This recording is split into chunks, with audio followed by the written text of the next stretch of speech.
President, my highly respected and distinguished colleagues, I would like first to express my appreciation and gratitude to distinguished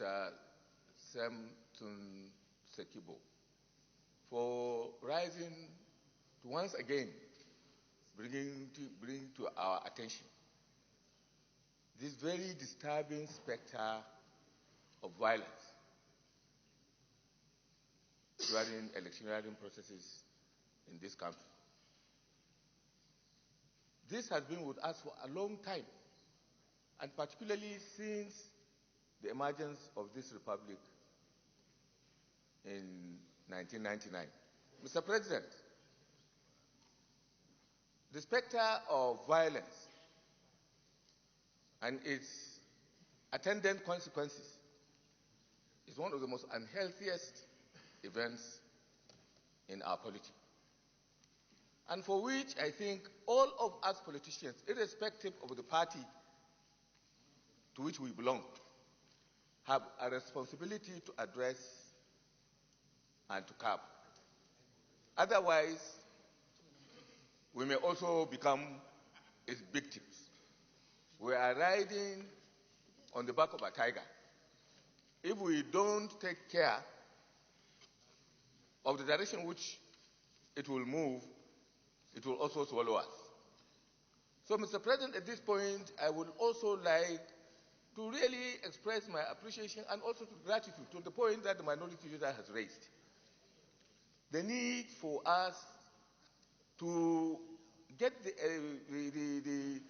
security agencies to really do their jobs. Our failure to prosecute and punish the perpetrators of electoral violence who are known is going to lead to the perpetration of this act, because it adds to the impunity of the process. Therefore, I think it is important if the minority leader and myself can come up with a bipartisan bill to look at the punishments for electoral violence and see how we can raise a law in this particular chamber and also in the Federal House of Representatives to really take due note of this process and prescribe a legal regime that's going to be able to address it. Electoral violence knows no partisanship. Let us be very, very clear about it.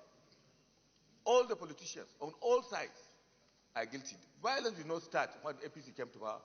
Violence started, as I said, from the beginning, particularly it got bad from the beginning of our democratic journey from 1999. Of course, there were some pockets of violence in the previous democratic experiences, but they have not been as bad and terrible as they are today. If we don't curb this particular phenomenon, it's going to be very dangerous for our polity. So, Mr. President, I want to sympathize for all those who were maimed and those who lost their lives, and also to invite my colleagues to look at this thing as a danger to the entire polity and not to make it a partisan matter. It is not. It is not a partisan matter. Therefore, for us, we should take responsibility and come out with necessary legislation that will go a long way in curbing this very, very ugly trend in our political process. I thank you, Mr. President.